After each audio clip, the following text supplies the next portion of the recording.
Hello guys, welcome to Tutorly. So in today's video, I'm going to show you exactly how to export vector files in Affinity Designer. This is an essential skill if you're working with graphics that need to be shared across different platforms or used in various design workflows. Whether you're creating logos, illustrations, icons, branding materials, or professional design assets, exporting your files in the right vector format helps maintain quality and makes your work easier to use in different programs. First, launch Affinity Designer on your computer.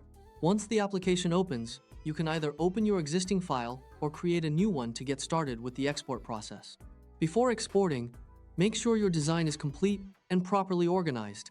Checking your layers, objects, and document settings beforehand can help prevent issues when opening the exported file in another application. Next, look at the upper left toolbar where you'll find the File menu.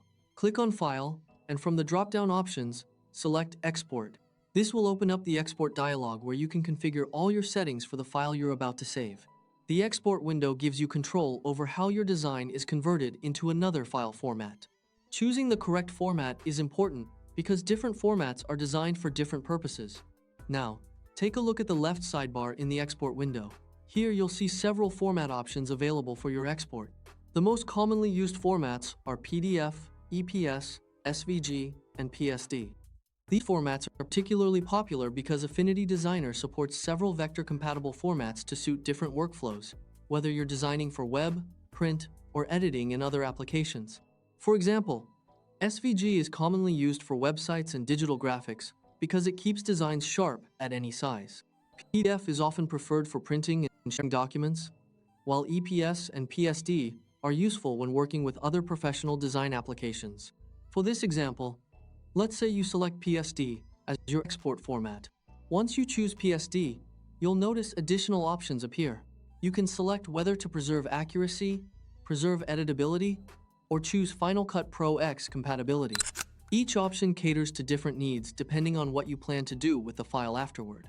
So, select your preferred option based on your workflow requirements. If you plan to continue editing the design later, choosing settings that preserve editability can be helpful. However, if you only need a final version for delivery or sharing, you may prefer settings focused on accuracy and compatibility.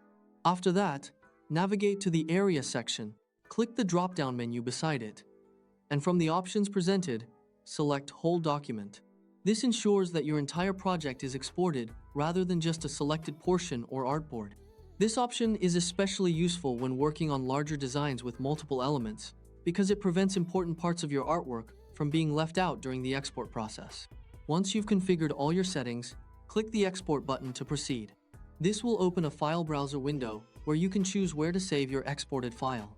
In the file browser, select the folder where you want to save your vector file. If you need to rename the file to something more descriptive or organized, you can do that here as well. Simply type in your preferred title in the file name field.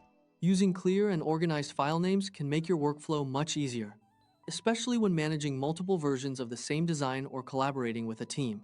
Finally, click Save to complete the export process. Your vector file will now be saved in the format and location you specified, ready to be used in your next project or shared with collaborators. You can now upload it to another design application, send it to a client, use it for printing, or continue editing it depending on your project needs. And there you have it. You've successfully exported a vector file in Affinity Designer using the format and settings that best suit your needs. Learning how to choose the right export settings is an important part of any designer's workflow because it ensures your artwork keeps its quality and remains compatible wherever you use it. If you found this video helpful, please leave a like, subscribe, and see you in the next video.